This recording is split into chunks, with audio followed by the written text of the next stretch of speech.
हरे कृष्ण। तो आज हम पढ़ेंगे श्रीमद् भागवतम स्कंद 1 अध्याय 3 श्लोक संख्या 33। यत्रे में सद असद रूपे प्रतिसिद्धे स्वसंवेदा अविद्यायात्मनि कृते इति तद ब्रह्म दर्शनम। अनुवाद। जब कभी मनुष्य आत्म साक्षात्कार द्वारा यह अनुभव करता है कि स्थूल तथा सूक्ष्म दोनों शरीरों का शुद्ध आत्मा से कोई सरोकार नहीं है, उस समय वह अपना तथा साथ ही साथ भगवान का दर्शन करता है। तात्पर्य।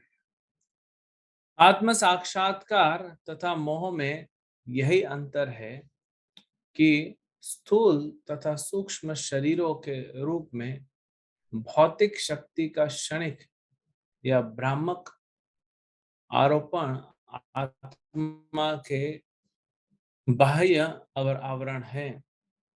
ये आवरण अविद्या से जनित है। ऐसे आवरण भगवान के व्यक्तित्व पर कभी प्रभावशाली नहीं होते। इसको भली भांति जान लेना ही मुक्ति या परमेश्वर का दर्शन है। इसका अर्थ यह होता है कि ईश सदृश अर्थात आध्यात्मिक जीवन अपनाने से पूर्ण आत्म साक्षात्कार संभव हो पाता है। आत्म साक्षात्कार का अर्थ है स्थूल तथा सूक्ष्म शरीर की आवश्यकताओं के प्रति अन्यमनस्क होना और आत्मा के कार्यों के प्रति गंभीर बनना। कार्यों के लिए प्रेरणा आत्मा से उत्पन्न होती है, किंतु आत्मा की वास्तविक स्थिति न जानने के कारण ऐसे कार्य भ्रामक बन जाते हैं। अविद्या के कारण अपने हित की गणना स्थूल तथा सूक्ष्म शरीरों को ध्यान में रखकर की जाती है। फलस्वरूप सारे कार्य जन्म जन्मांतर के कार्यों का सारा ढांचा ही बिगड़ जाता है। किंतु जब कोई मनुष्य समुचित अनुशीलन द्वारा आत्मा से भेंट करता है, तब आत्मा के कार्यों का शुभारंभ होता है। फलस्वरूप जो व्यक्ति आत्मा के कार्यों में व्यस्त रहता है, वह बद्ध जीवन में रहता हुआ भी जीवन मुक्त कहलाता है। आत्म साक्षात्कार का यह पूर्ण अवस्था किसी कृत्रिम साधन से नहीं, अपितु निरंतर दिव्य स्थिति में रहने वाले भगवान के चरण कमलों का आश्रय ग्रहण करने से प्राप्त की जाती है। भगवद गीता में भगवान कहते हैं कि वे प्रत्येक जीव के हृदय में विद्यमान है और उन्हीं से सारा ज्ञान, स्मृति या विस्मृति होती है। जब जीव भौतिक शक्ति, मोह का भोक्ता बनना चाहता है, तो भगवान उसे विस्मृति के रहस्य से ढक देते हैं और इस प्रकार जीव स्थूल तथा सूक्ष्म शरीर को ही अपना स्व मानने का भ्रम पाल लेता है।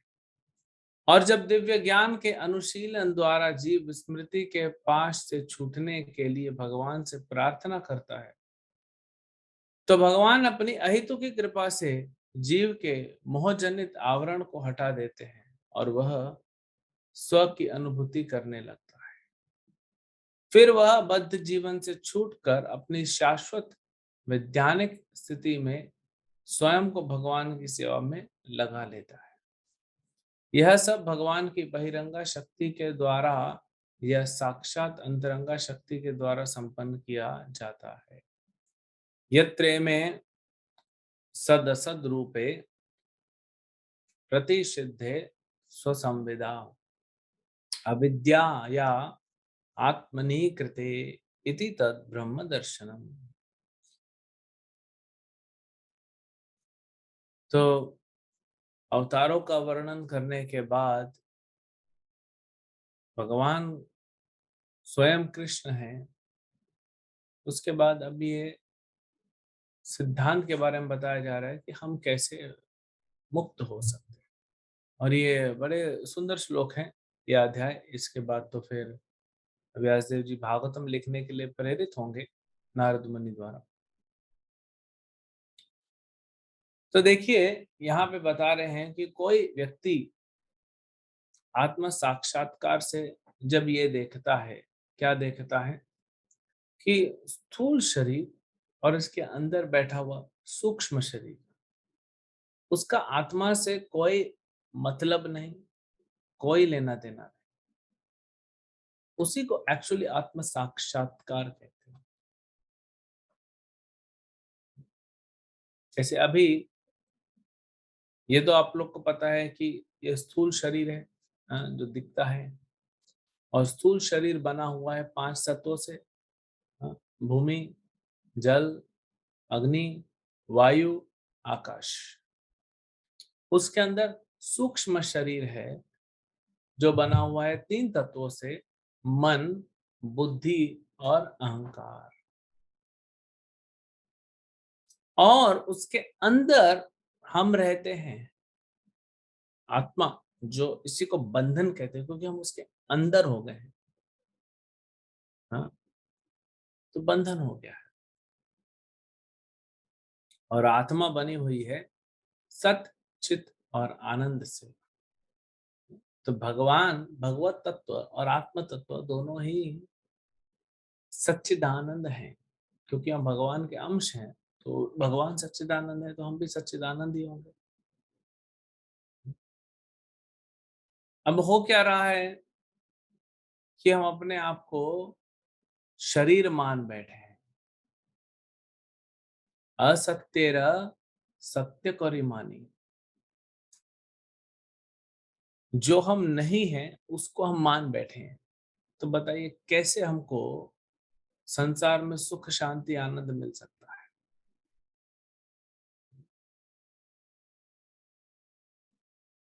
हम जो नहीं हैं, अगर वही हम अपने आप को मान लेंगे तो गड़बड़ हो जाएगा। क्यों?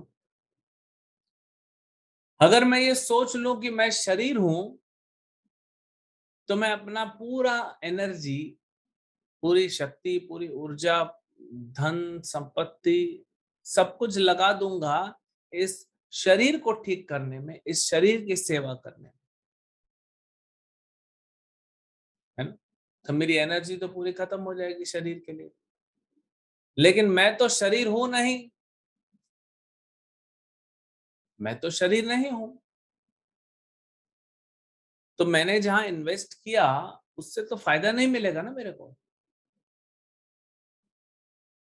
अगर आपकी जॉब है, आपको कंपनी ने एक गाड़ी दिया हुआ है कि आप अपने ऑफिस आइए, 10 किलोमीटर दूर आपको ड्राइव करके जाना है, तो इसीलिए कंपनी बोला आप गाड़ी रख लो, क्योंकि लॉकडाउन चल रहा था, पब्लिक ट्रांसपोर्ट उतने मिल नहीं रहे थे। ठीक है भाई, गाड़ी रख लो कुछ समय के लिए, 6 महीना 1 साल बाद में देख लेंगे। तो अब आपको बस गाड़ी है, लेकिन सोमवार की सवेरे, आज तो रविवार है, छुट्टी का दिन है, आज तो सोएंगे, परिवार के साथ घूमने जाएंगे। आपकी बात नहीं कर रहे हैं, आप लोग तो भक्त हैं, आप लोग तो सवेरे भी लेक्चर सुनेंगे, दोपहर में भी लेक्चर सुनेंगे, शाम को भी लेक्चर होगा वो भी सुनेंगे। आप भक्त हैं। अच्छा, कुछ लोग बोल रहे हैं नहीं नहीं प्रभु जी हम भी बाहर जाएंगे, इतना लेक्चर थोड़ी सुनेंगे। अच्छा, तो फिर अभी भक्त हम इन मेकिंग है, वर्क इन प्रोग्रेस है। एनीवेज, कल सोमवार है और ऑफिस जाने की तैयारी करनी है। आपको कंपनी ने कार दिया, लेकिन आपने सोचा कि कंपनी की गाड़ी है, इसको थोड़ा अच्छे से मेंटेन रखना चाहिए। तो सवेरे उठ के अपना भजन वगैरह करके आप गाड़ी धोने लग जाते हो, और ऊपर नीचे हर जगह अंदर बाहर धोते धोते गाड़ी धो के सुखा के दोपहर का 2 बज गया। तो ऑफिस तो गए नहीं। ऑफिस से फोन आ रहा है, क्या हुआ? बोले सर आपका दिया हुआ गाड़ी धो रहा हूँ। अरे गाड़ी धोने का तुम्हारा काम नहीं है। तुम्हारा काम है ऑफिस में आके काम करना, गाड़ी कोई भी धो लेगा, सर्विसिंग में डाल देंगे। तुम इतना इंपॉर्टेंट काम छोड़ के उधर गाड़ी धो रहे हो।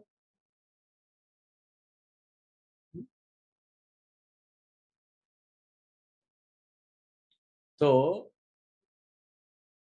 उसमें तो फिर आपको क्या मिलेगा? आपको सैलरी नहीं मिलेगा। अगर आप गाड़ी धोने का ही काम करना चाहते हो तो फिर गाड़ी धोने वाले का सैलरी मिलेगा आपको 8-10 हज़ार रुपए महीने का। क्यों आप लाख रुपए महीने का ऑफिसर का सैलरी लोगे? है ना? तो वैसे ही अगर हम अपनी पूरी एनर्जी, पूरा समय लगा देंगे इस शरीर को मेंटेन करने में, इस शरीर का देखभाल करने में, तो फिर भजन के लिए कहाँ समय बचेगा आत्मा के लिए?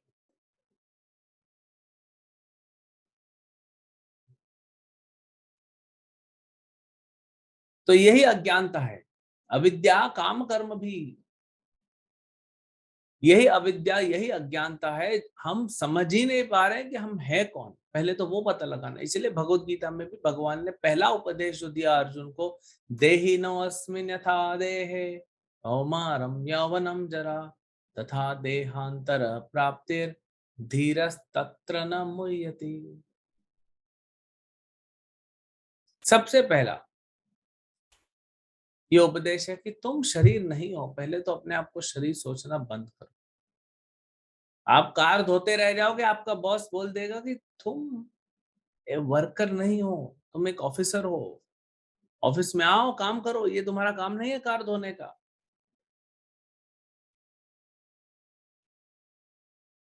है ना? तो ये बात को समझना चाहिए। तो सबसे पहले ये समझना है कि मैं शरीर नहीं हूं। लेकिन यस, शरीर का देखभाल करना है। हम नहीं बोल रहे कि नहीं करना, क्योंकि ये शरीर को ही उपयोग में लाके भगवान की भक्ति करनी है।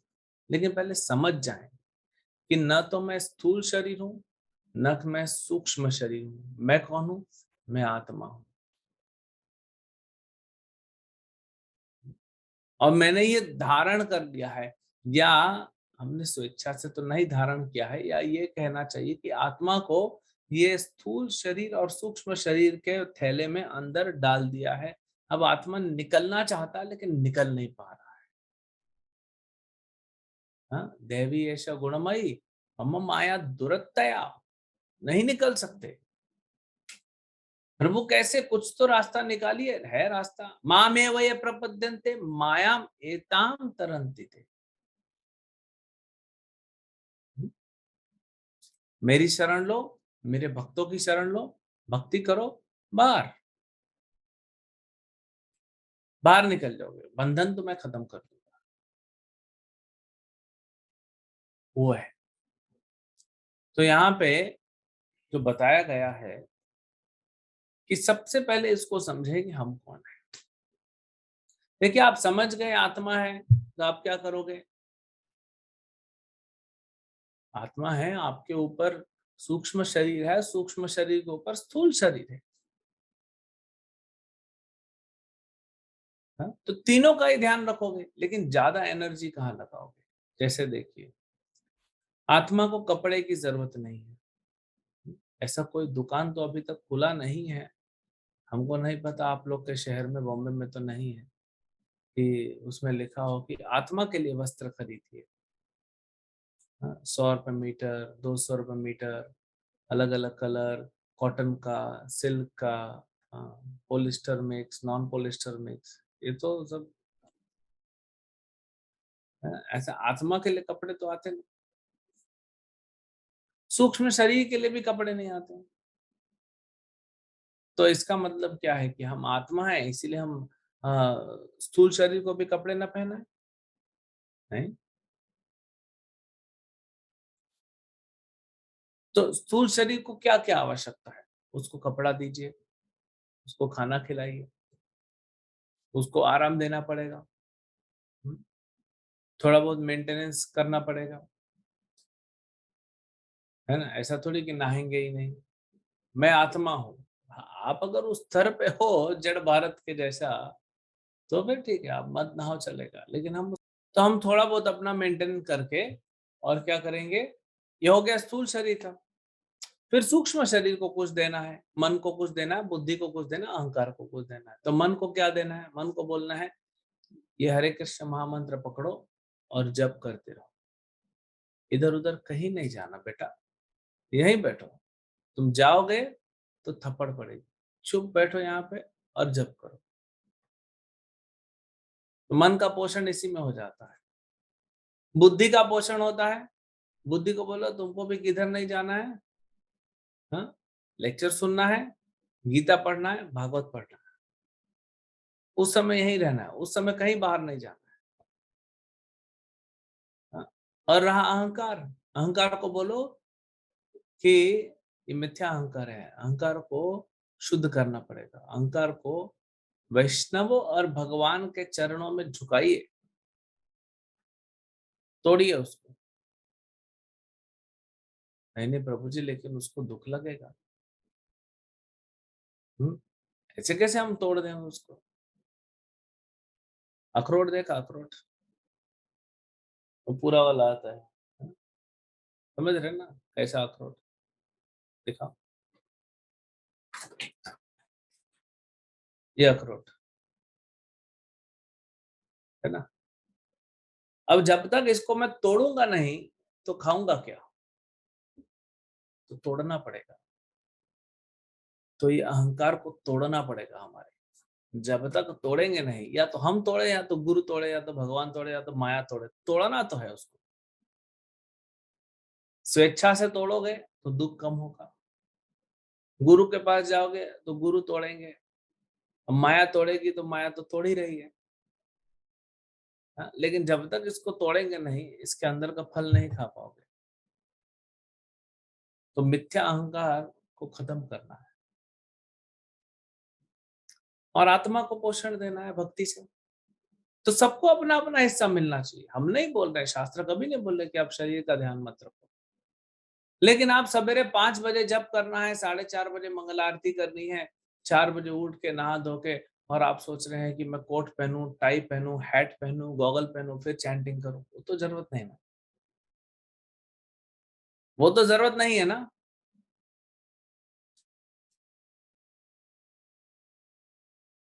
तो इसीलिए जितना आवश्यक है, कम से कम उतना शरीर को दो, चाहे सूक्ष्म को चाहे स्थूल को। इसीलिए कहा गया है, सादा जीवन उच्च विचार। अब सवेरे जप करना है, 4:30 बजे मंगल आरती करनी है। अभी मान लीजिए अभी हम वृंदावन जा रहे हैं अगले महीने, है ना? 1 महीना बचा है ना, 26 तारीख है ना। 1 महीने बाद हम वृंदावन में मिलेंगे, जो भी भक्त आ रहे हैं। तो 27 तारीख को सवेरे हम जाएंगे, मान लीजिए कहीं गोकुल जाते हैं, गोवर्धन जाते हैं, कहीं भी जाते हैं। कितने बजे बस निकलेगी प्रभु जी? 6 बजे निकलेगी। अच्छा, तो 4:30 बजे दर्शन लेंगे, मंगल आरती, 5:30 बाहर आएंगे, बैठेंगे, बस निकलेगी। और एक भक्त अभी तक आया नहीं, क्या हो गया, क्यों लेट हो रहा है? प्रभु जी वो मेरा शर्ट और पैंट के साथ मेरा टाई मैचिंग मिल नहीं रहा है, मैं लगता लाया नहीं, उसको बंबई में भूल गया हूँ। तो मैं कैसे बाहर निकलूं? मैं रूम से निकल ही नहीं पा रहा हूँ। हाँ? ये हैं वो लोग जो इतने स्थूल शरीर में इतने फंसे हुए हैं, तो कुछ कर ही नहीं पाएंगे। तो इनसे तो आत्मा करोड़ों करोड़ों मील दूर है, ये क्या भक्ति करेंगे? ऐसे लोग संसार में सबसे ज्यादा है। और इनको क्या बोला गया है? स एव गोखर, ये गाय और गधे के समान है, इनका बुद्धि नहीं। जो अपने आप को शरीर मानता है, वो गधा है, बुद्धि नहीं है उसका। लेकिन वैष्णव अपने शरीर को नुकसान नहीं पहुंचाता है। वो जानता है कि ये शरीर भगवान ने दिया है, इसको भगवान की सेवा में लगाना है। जैसे कंपनी ने आपको कार दिया, तो कार को आपको 4 घंटा रोज सफाई करने का जरूरत नहीं ऑफिस छोड़ के। ऑफिस 10 बजे जाना है, हम 2 बजे जाएंगे, 3 बजे जाएंगे, कार धो रहे हैं, वो नहीं। लेकिन इसका मतलब ये भी नहीं कि कार में पेट्रोल ही मत डालो, कार के टायर में हवा मत डालो, नहीं, वो बेसिक तो करना ही है। तो इसी को कहते हैं सादा जीवन उच्च विचार। तो आप शरीर के लिए करो, चाहे वो स्थूल हो, चाहे वो सूक्ष्म हो, लेकिन हमारा पूरा एनर्जी कहाँ लगना चाहिए? आत्मा के पोषण में, भगवान कृष्ण की सेवा में। इसी उदाहरण को कंटिन्यू करते हैं। आप कार में बैठे हैं, या तो आप चला रहे हैं, या तो ड्राइवर चला रहा है, कोई भी हो, चलो आप चला रहे हैं। अब आपको पेट्रोल भरना है, आप पेट्रोल पंप पे रुके हो, तो पेट्रोल पंप पे थोड़ा लाइन लगी है, तो आप क्या सोचते हो? पेट्रोल के बारे में नहीं सोचते। आगे कार कौन सी है, पीछे कार कौन सी, उसके बारे में नहीं सोचते। ठीक है, देख लेते हो भाई, उसके पास ये मॉडल की गाड़ी है, उसके पास ये मॉडल की गाड़ी है, अच्छा है, मैं भी जब और पैसे कमा लूंगा तो ऐसी वाली गाड़ी खरीद लूंगा, ठीक है। 2 मिनट सोचा, लेकिन तुरंत मन कहाँ चला जाता है हमारा? ऑफिस में करना क्या है आज? ओहो, ये मीटिंग है, वो मीटिंग है, ये फाइल कंप्लीट करनी है, वो प्रोजेक्ट कंप्लीट करना है, वो नहीं हुआ है, ये नहीं हुआ है। हमारा ध्यान चिंतन उसी पे रहता है। पेट्रोल की लाइन में लगे हैं, जब नंबर आ जाएगा पेट्रोल भर भी देंगे, पैसा भी दे देंगे, लेकिन हमारा मन कहाँ पे है? वो ऑफिस के काम में लगा हुआ है। अब इसी लॉजिक को लीजिए, आप घर का काम कीजिए, आप ऑफिस का काम कीजिए, पढ़ाई कीजिए, खाना खाइए, शरीर को आराम दीजिए, लेकिन मन को, हाँ, मन को कृष्ण के चरणों में लगा दीजिए। मन को भक्ति में लगा दीजिए, उसको सोचने दीजिए कि आज चैंटिंग कैसा हुआ, कल और कैसे इंप्रूव कर सकते हैं, आज के लेक्चर में क्या सुना, वो मैं दूसरों को कैसे बता सकता हूँ। आज मैंने भगवत गीता पढ़ा, भागवतम पढ़ा 1 घंटा, मैं दूसरों से शेयर करता हूँ, उसमें से क्या समझ में आया, क्या मैं अपने जीवन में अप्लाई करूँ, क्या मैं दूसरों को समझाऊं। चिंतन यहाँ पे। ऑफिस का काम करते रहो, कौन मना करता? तो ये गलत धारणा है कि भक्ति करनी है तो सब कुछ छोड़ना पड़ेगा, नहीं, अपना मन को कृष्ण में लगा दिए तो फिर हो गया। और बुद्धि का प्रयोग कर रहे हैं कृष्ण के नाम का, कृष्ण के रूप का, गुण का, लीलाओं का प्रचार करने में, कृष्ण का प्रचार करने में अपनी बुद्धि को लगा दिया, बस। तो वही करना है। जैसे वो एक हमारे आचार्य लिखते हैं कि मन को क्या करो? मन को भगवान के चरणों में लगाओ। अभयाचरण। क्यों भगवान के चरणों में लगाओ? क्योंकि भगवान के चरणों को अभय चरण बोला गया है। भगवान के चरण अभय प्रदान करते हैं। तो भक्ति कठिन नहीं है, सरल है।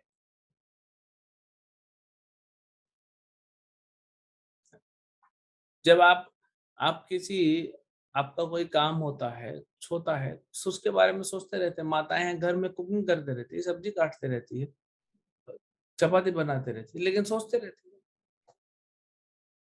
हम्म? क्या सोचते रहती है माता? मान लो प्रभु जी ने बोला माता जी को कि आज थोड़ा सा अभी हमारा सेविंग अच्छा हो गया है, थोड़ा प्रमोशन मिला है, तो आज ना मैं तुमको एक सोने का हार दिलाऊंगा। हाँ, हम लोग शाम को बाजार जाएंगे और एक सोने का हार खरीद लेंगे। ठीक है। अब माता जी कुकिंग कर रही है, लेकिन उसका मन कहाँ होगा? कुकिंग में होगा ना सोने के हार में होगा? हाँ? सोने के हार में होगा ना? गलत नहीं है ना? ऐसा ही होगा। तो यही हमारे आचार्य कह रहे हैं कि आपको कार्य जो करो करो, लेकिन अपना मन कृष्ण में लगाओ, क्योंकि कृष्ण तो असली संपत्ति है हमारी। कृष्ण असली संपत्ति है हमारी। कितना सरल है बताइए। सब कुछ करते हुए भी हाँ, हमको कृष्ण की सेवा में लगा। ये हम बोल रहे थे ना भजन, भजहु रे मन श्री नंद नंदन अभय चरणार विंद रे। हाँ, हे मेरे मन भजन कर, भजहु रे मन, भजन करो, सेवा करो। किसकी? अभय चरणार विंद रे। बड़ा सुंदर ये भजन है। क्यों बोलते हैं? देखिए, तो बोलते हैं भजहु रे मना श्री नंद नंदना। किसका भजन करो? श्री नंद नंदन का, कृष्ण का। क्यों? अभय चरणार विंदरे, उनके चरण कमल कैसे अभय प्रदान करते हैं। क्यों भजन करूं मैं? दुर्लभ मानव जन्म सत्संगे तरहो ए भव सिंधुरे। ये दुर्लभ मनुष्य जन्म मिला है हमको। हाँ? कैसा मनुष्य जन्म है? ये दुर्लभ मनुष्य जन्म मिला है। तो इसका प्रयोग करते हुए, भक्ति करते हुए, तरहो ए भव सिंधुरे, इस भव सागर से, सिंधु मतलब सागर, इस भव सागर से बाहर निकल जाओ। क्यों अटके हो यहाँ? क्या मिलेगा यहाँ पे? फिर कहते हैं इस संसार में क्या क्या मिला है। शीत आतप बात भरीषण ए दिन जामिनी जागिरे। कभी सर्दी, कभी गर्मी, कभी वात, कुछ ना कुछ संसार में लगा हुआ है परेशानी। हाँ, विफल से बिनु कृपण दुर्जन चपल सुख लग लागिरे। चपल सुख लग लागिरे। ये संसार कैसा है? सिर्फ चपल सुख देने वाला है। चप्पल का सुख नहीं, चपल सुख मतलब क्षणभंगुर सुख मिलेगा, थोड़ा सुख मिलेगा फिर दुख मिलेगा, है ना। जैसे गर्मी में आप रोड पे चल रहे हैं और चप्पल नहीं है तो पूरा पैर में क्या हो जाता है, छाले हो जाते हैं। हाँ? अभी गोवर्धन परिक्रमा, हम तो अभी कार्तिक में जा रहे हैं, आप कभी गर्मी में कीजिए गोवर्धन परिक्रमा। लेकिन थोड़ा सा कहीं किसी ने ना आधा बाल्टी ऐसे पानी डाल दिया रोड पे, तो वहां जाते हैं तो कितना अच्छा है ये संसार। हाँ, संसार लागी लो भालो, ये संसार कितना अच्छा लगने लगता है। लेकिन वो पानी तो अब भी सूख जाएगा धूप के कारण, और फिर दुख ही दुख मिलेगा। ये थोड़ा सा सुख मिल जाता है हमको, हम सोचते हैं संसार कितना अच्छा है, फिर फंस जाते हैं मोह माया में, फिर हमारा चैंटिंग गड़बड़ हो जाता है। थोड़ा सा सुख मिल जाए आपको, आपको एक प्रमोशन मिल जाए, या कुछ नया कपड़ा खरीद लिए, या नया घर खरीदने वाला, कुछ भी आपको भौतिक अगर फायदा मिल गया, आप देखिएगा अगले दिन का जब खराब हो जाता है, गारंटी। जब तक आप बहुत अच्छे स्तर पे नहीं है भक्ति में, कुछ भी बेनिफिट मिला आपको भौतिक, अगले दिन आपका जप जो है ना, वो डगमग हो जाता है। इससे समझ में आता है कि हम कितने संसार में रचे पचे हैं, कितने हम भक्ति से दूर हैं अभी।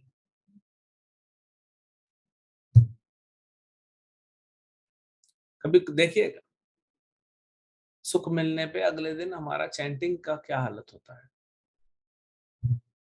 इसलिए कई बार भगवान देते नहीं है अपने भक्तों। बिगड़ जाएगा, इसको अभी देने का नहीं। मैं इसको आनंद देना चाहता हूँ, नित्य शाश्वत आनंद देना चाहता हूँ, ये छोटा छोटा सुख नहीं दूंगा। भले आपके कर्म में भी होगा तो भगवान हटा देंगे उसको। हाँ? फिर कहते हैं हे धन यौवन पुत्र परिजन इति के अच्छे पर तेरे। हाँ? क्या है इस संसार में? ये धन है यहाँ पे, यौवन है, जवानी है, पुत्र है, परिजन है, ये सब कुछ नहीं टिकने वाला है। ये सब दिखाने की चीजें हैं। और बोलते हैं ना, हाथी का दांत दिखाने का और खाने का और। कि जितना भी हमारा शरीर है, हमारी बुद्धि है, हमारा धन संपत्ति है, हमारा परिवार है, रिश्तेदार है, ये सब कुछ काम नहीं आने वाला है। जीवन डलमल, जीवन डल जल, कहते हैं कमल डल जल, जीवन टलमल। कैसा है जीवन? टलमल कर रहा है। जैसे कमल के पत्ते पे पानी टिकता नहीं है, ऐसे ये जीवन टिकने नहीं वाला है। इसीलिए क्या करो? भजहु हरिपद नीति रे। भगवान हरि के चरणों का भजन करो, सेवा करो। तो ये समझिए। अब यहाँ पे तात्पर्य में बड़े सुंदर तरीके से प्रभुपाद जी हमको उदाहरण देते हुए और समझा आत्म साक्षात्कार में और भौतिक मोह में हाँ, फर्क क्या है। देखिए दोनों व्यक्ति यहाँ पे हैं, एक भगवान का भक्त है, एक अभक्त है। दोनों शरीर से काम कर रहे हैं। जैसे प्रभुपाद जी कहते हैं इसी जुहू मंदिर के लिए, प्रभुपाद बोलते हैं जुहू मंदिर का जमीन किसी और को देने वाला था, यहाँ का जमीन का जो मालिक था पहले, और वो व्यक्ति होटल बनाने वाला था। तो होटल बनाने के लिए भी आपको आर्किटेक्चर चाहिए, आपको सीमेंट चाहिए, रेत चाहिए, पानी चाहिए, वर्कर चाहिए, ये सब तो आपको लगेगा, लोहा चाहिए। तो दिखने में एक्टिविटी एक है, चाहे मंदिर बनाओ चाहे होटल बनाओ, लेकिन होटल इंद्रिय तृप्ति के लिए होता है और मंदिर इंद्रिय शुद्धि के लिए होता है। क्या फर्क हो जाता है? तो भक्त भी संसार में है और अभक्त भी संसार में, लेकिन दोनों के लिए फर्क है। कई बार लोग कहते हैं प्रभु जी भक्त को तकलीफ क्यों ज्यादा मिलती है? हम देखते हैं जो भक्ति नहीं कर रहा है मजा मार रहा है, तो भक्त को क्यों तकलीफ दी जाती है? भक्त को तकलीफ क्यों होती है? तो अब आप में से कोई जेल गया है क्या कुछ दिन के लिए? 2-3 हफ्ता, 2-3 साल?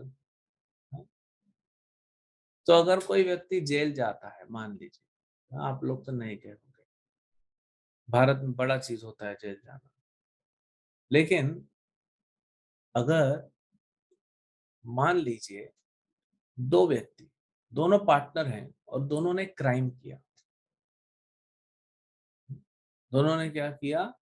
कुछ गड़बड़ किया या गड़बड़ में फंस गए, किसी ने फंसा दिया, होता है, ये दोनों को जेल में डाल दिया, 6 महीने की सजा। अब एक व्यक्ति जो है वो बहुत गरीब परिवार से आया है, फुटपाथ पे रहता है, खाने को भी नहीं है, तो उसके लिए जेल कैसा है? अरे मजा है इधर तो थोड़ा सा काम कर लो, बढ़िया 2 टाइम खाना मिलता है, हाँ? फुटपाथ में भटकना नहीं पड़ता, गाड़ियों की आने जाने की आवाज नहीं है, जेल से शांति में सो सकते हैं, हाँ? कितना अच्छा है। उधर तो बारिश में फुटपाथ में ऊपर से पानी अंदर आता है, ठंडी ठंडी हवा बहती है, यहाँ तो अच्छा है, चारों तरफ से बंद है, हैं? कंबल भी देती है सरकार, कितना अच्छा फैसिलिटी है, और खाने को मिलता है, मेहनत कर लेते, क्या दिक्कत है? गरम गरम खाना तो मिलता है, भीख तो नहीं मांगनी पड़ती। तो जो ये गरीब व्यक्ति है वो मजा कर रहा है जेल में, उसके लिए तो आनंद है। लेकिन दूसरा व्यक्ति जो था वो तो करोड़पति घर से आया है, उसका क्या हालत होगा जेल में? हाँ? पूरी तरह परेशान है, पूरा डिप्रेशन में चला गया है, उसको तो बिल्कुल आनंद नहीं आ रहा है, वो तो सोच रहा है मैं कब बाहर निकलूं, कब बाहर निकलूं, कब बाहर निकलूं। दूसरा व्यक्ति, गरीब व्यक्ति, बाहर निकलना ही नहीं चाहता, अरे इधर मजा है, बाहर जाके क्या भीख मांगेगा फिर से? 2 वक्त की रोटी के लिए ऐसा भागना पड़ता है, इधर तो गरम गरम चपाती मिलती है, बाहर कहाँ मिलता है गरम गरम चपाती? हाँ? आज तो आप लोग भी ऑफिस जाते होंगे तो सवेरे एक बार बनाते होंगे, रात तक वही खा रहे हैं, हाँ? अच्छे अच्छे घर के लोग जो हैं वही एक बार बना के खाना पड़ता है, क्या करेगा? तो वैसे ही जो भक्त नहीं है वो गरीब व्यक्ति है, वो गरीब है, और ये जेल जैसे संसार में उसको आनंद आ रहा है, उसको मजा आ रहा है, वो सोचता है यहाँ मजा है।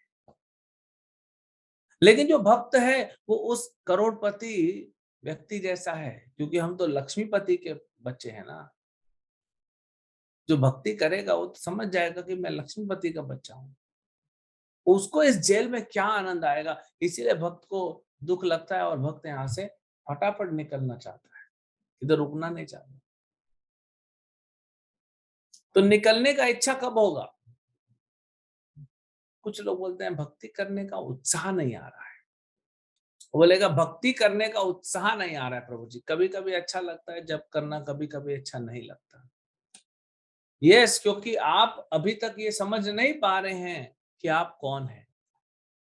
आप ये नहीं समझ पा रहे हैं कि आपका असली बाप कौन है।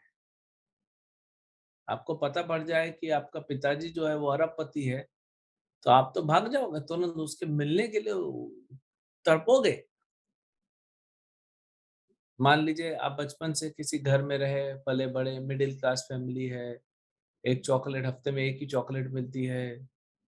हाँ, फल महीने में 1 बार कुछ फल मिल रहा है, खाना ठीक-ठाक मिलता है, मेहनत करनी पड़ती है, छोटे से स्कूल में जा रहे हैं, पुराने कपड़े पहन रहे हैं। जब आप 20 साल के हो जाए तो आपको पता पड़ेगा कि ये तो आपको गोद लिया गया था। आपका असली माँ-बाप का पता लग गया है। हाँ? और आपके असली पिता जो हैं, वो इस शहर के सबसे अमीर व्यक्ति हैं। 10 करोड़ की गाड़ी में घूमता है, पर्सनल प्राइवेट जेट है उसका, बड़ा बंगला, हवेली बना के रखा है। अगर आपको पता पड़ जाए, तब क्या होगा आपका? आप भागोगे नहीं भागोगे उसके पास। और वो बोल रहा है कि मेरा बच्चा को लेके आओ, जल्दी उसको बुलाओ। उसको पता पड़ उसको तो पता ही था।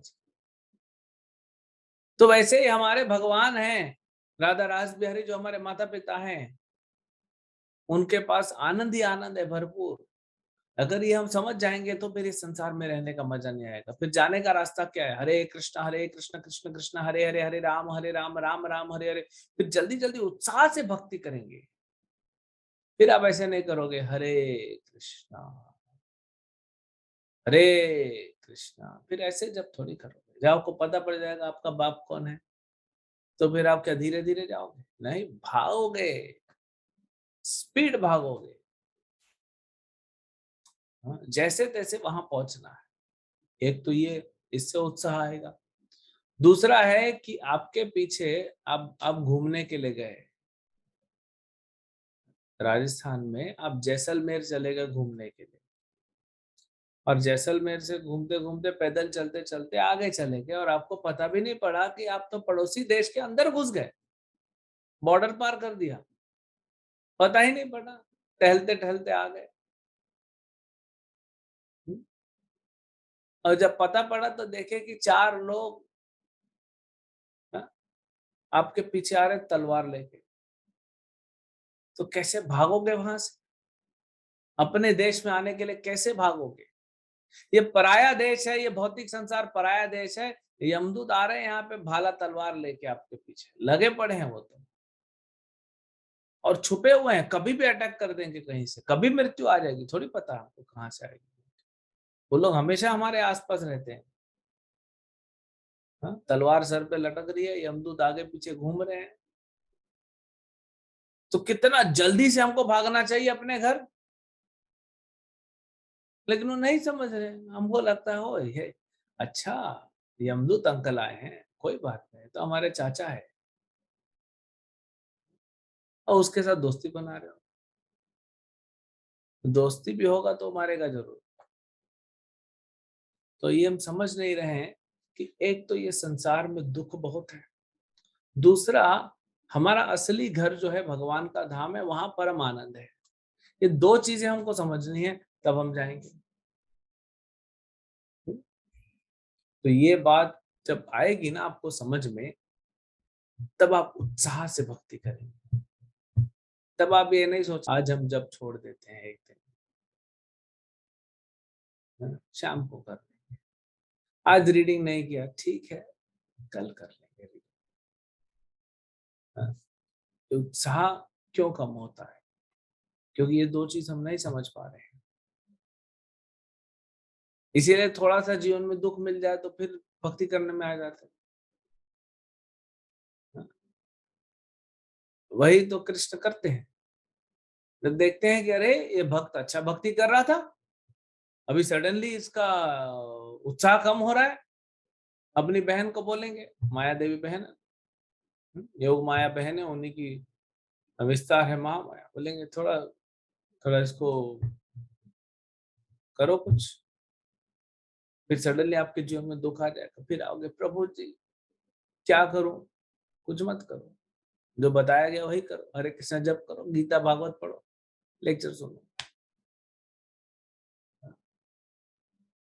प्रभु जी बहुत दुख मिल रहा है जीवन में, तो अच्छे से भक्ति करो ना। दुख तो मिल रहा है तो अच्छा चीज है ना, दुख नहीं मिलेगा तो पता कैसे पड़ेगा भक्ति करना है। अगर जेल में आपको मजा आने लगेगा तो आप बाहर क्यों निकलना चाहोगे जेल से। अगर कोई व्यक्ति को जेल में डाल दिया और आराम से उसको 5 स्टार फैसिलिटी जैसा बढ़िया एसी, फ्रिज, बढ़िया बेड, सोफा सब कुछ मिल रहा है तो क्यों बाहर निकलेगा। गरम गरम खाना मिल रहा है, बेड टी मिल रही है, क्यों बाहर निकलेगा। इसीलिए इस संसार में कहा जाता है कि कोई किसी के पास ज्यादा सुविधाएं हैं, ज्यादा फैसिलिटी है, अच्छा कुछ है, तो ये तो फिर वो निकलेगा नहीं, बाहर फंस जाएगा। अगर आपके पास है भगवान कृपा से तो उसको भगवान की सेवा में लगाइए, ये मत सोचिए हमारा है फिर आप फंस जाएंगे, फिर बाहर नहीं निकलेंगे। इसको थोड़ा समझिए अच्छे से कि क्यों संसार को दुखालय बनाया गया है। अगर भगवान क्या इसको सुखालय नहीं बना सकते, तुरंत बना सकते। भगवान के लिए कुछ प्रॉब्लम है, लेकिन भगवान बोले अगर मैं इसको सुखालय बना दूंगा तो इन लोग तो यहाँ से निकलेंगे ही नहीं। कैसे निकलेंगे। क्योंकि जब दुख मिलता है तो बातें है ना, प्रभु जी मंदिर आ सकते हैं क्या दर्शन लेने,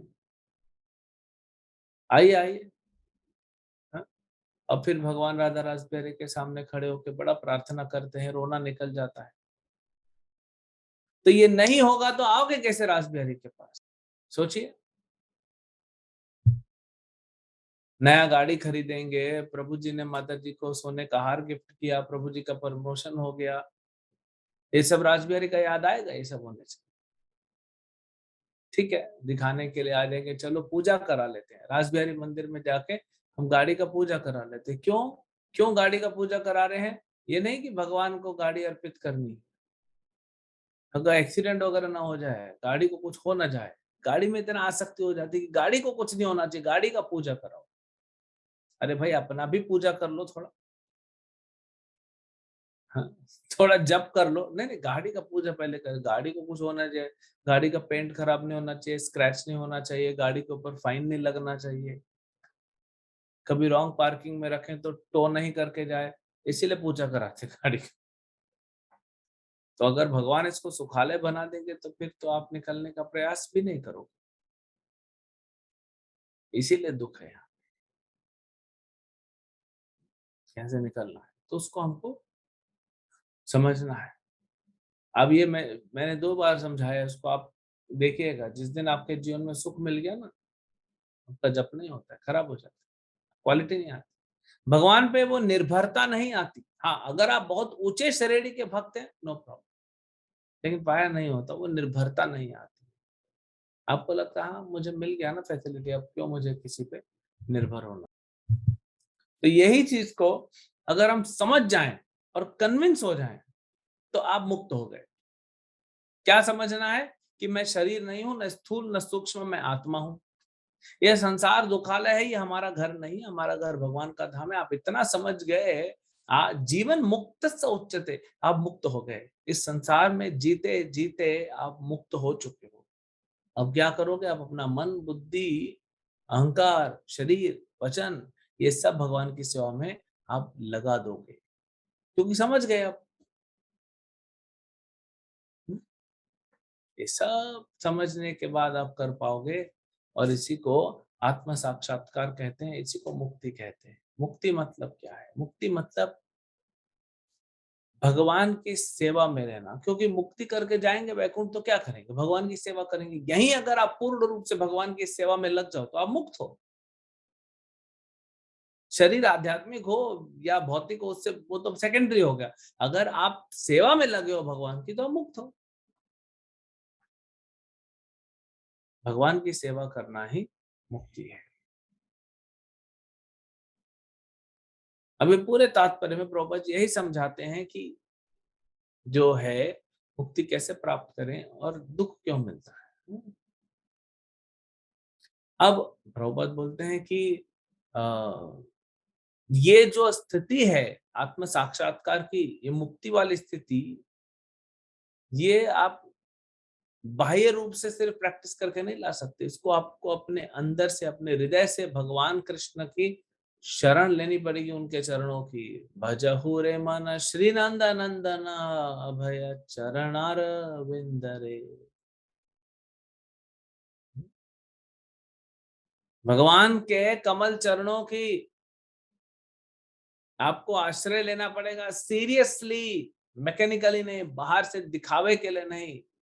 तो अपने भजन को और गहरा बनाना पड़ेगा, ध्यान पूर्वक जप सुनना पड़ेगा। अगर आपने ध्यान पूर्वक जप सुना और रोज गीता भागवत पढ़ रहे हैं, तो मतलब आप अच्छा प्रोग्रेस कर रहे हैं। जितना आप ध्यान पूर्वक जप सुनेंगे, उतना आप भक्ति में आगे बढ़ेंगे। वो पैरामीटर है, आप मेजर कर सकते हैं। इसलिए ध्यान पूर्वक जप, बाकी बाकी तो सब हो जाएगा, अपने आप हो जाएगा। आप ध्यान पूर्वक जप कर रहे हैं, मतलब बाकी सारी सेवाएं आपकी सही हो जाए, उसमें कोई अ, प्रश्न नहीं उठता कि नहीं होगा। ध्यान पूर्वक जप करना उतना आसान नहीं, लेकिन हमको उसी को प्रयास करना है। अपने फोन को दूर रखे हुए, बाकी बातों को दूर रखते हुए हम अगर जप कर सकें तो बेस्ट। तो भगवान कहते हैं गीता में, सर्वस्य चाहम हृदि सन्निविष्टो मत्त स्मृतिर्ज्ञानम अपोहनम च। मैं तो सबके हृदय में रहता हूँ अर्जुन। और क्या करता हूं मैं ज्ञान देता हूँ, मैं स्मृति देता हूँ, याद कराता हूँ, अपोहनम, मैं भुला भी देता हूँ। तो अगर आप भगवान को भूल के इस भौतिक संसार को आप भोगना चाहते हो, तो भगवान क्या करेंगे, आपको भुला देंगे। भगवान बोल देंगे भूल जाओ, अंदर ही से भुला देंगे और आप लग जाओगे संसार में। लेकिन अगर आप प्रार्थना करो, प्रभु मैं बहुत परेशान हूं, इस ये दुखालय में मेरे को नहीं रहना है, मेरे को आपकी सेवा, आपकी भक्ति, आपके भक्तों की सेवा में लगना है, मेरे को आपके पास आना है, तो भगवान आपको वैसा ज्ञान देंगे और स्मृति देंगे। उत जैसा ये यथा माम प्रपद्यन्ते ताम तथैव भजाम्यहम्। जैसा आप भगवान के पास आओगे, भगवान वैसा आपको फैसिलिटी देंगे, जिस भाव से आओगे। दुकान में जाओगे, 100 रुपया दोगे तो 100 रुपए का सामान मिलेगा, 1000 रुपए दोगे तो 1000 का सामान मिलेगा। तो भगवान के पास जो आप भाव से जाओगे, भगवान वो आपको बताएंगे, देंगे आपको। अगर आप भोग करना चाहते हो संसार में, तो भगवान आपको भोग करने के लिए देंगे। अगर आप निकलना चाहते हो, तो भगवान रास्ता निकालेंगे। अरे ये हमारा बच्चा निकलना चाहता है, मेरे पास आना चाहता है, चलो रास्ता निकालो, इसके लिए आपके लिए रास्ता बनाना चालू करेंगे। कहीं ना कहीं आप लोग कुछ ना कुछ ढूंढ रहे थे आध्यात्मिक, तभी ना ये जुड़े आप इस कौन से, भगवान ने जोड़ा आपको। चाहे वो गीता का पोस्टर पहुंचा, चाहे भागवतम का पहुंचा, चाहे कुछ पहुंचा, क्यों पहुंचा आपके पास? तो कहीं ना कहीं मन में था कि कुछ कुछ चाहिए, और कहीं ना कहीं भगवान से संपर्क हुआ, प्रार्थना हुई, कुछ चाहिए, भगवान बोले अरे ये भक्त यहाँ पे, इसको निकालना है बाहर, तो आप तक पहुंच जाता है वो चीज। ये भगवान करते हैं। जब आप इस संसार से बाहर निकलना चाहते हो, भगवान की भक्ति करना चाहते हो, तो भगवान अपने भक्तों को आपके पास भेजते हैं। नारद मुनि घर से निकल नारद मुनि नहीं, ध्रुव महाराज घर से निकल गए, किसको ढूंढने? भगवान को ढूंढने। भगवान बोला अरे बच्चा मेरे को ढूंढने आ रहा है, नारद जी जाइए, थोड़ा इसको रास्ता तो दिखाइए, ये कैसे ढूंढेगा मेरे को। तो ऐसे ही जब हम प्रयास करते हैं, हम भगवान का भक्ति करना चाहते हैं, प्रयास करते हैं, भगवान से प्रार्थना करते हैं, आप हिंदुस्तान में हो चाहे पूरे दुनिया में किसी कोने में बैठे हो, प्रभुपाद जी को भेज देंगे भगवान, और प्रभुपाद जी अपने पुस्तक को पहुंचा देंगे आप तक, या फिर किसी भक्त को भेज देंगे, और आपको तुरंत प्रभुपाद का आश्रय मिल जाएगा, और फिर आप अच्छे से भक्ति करो।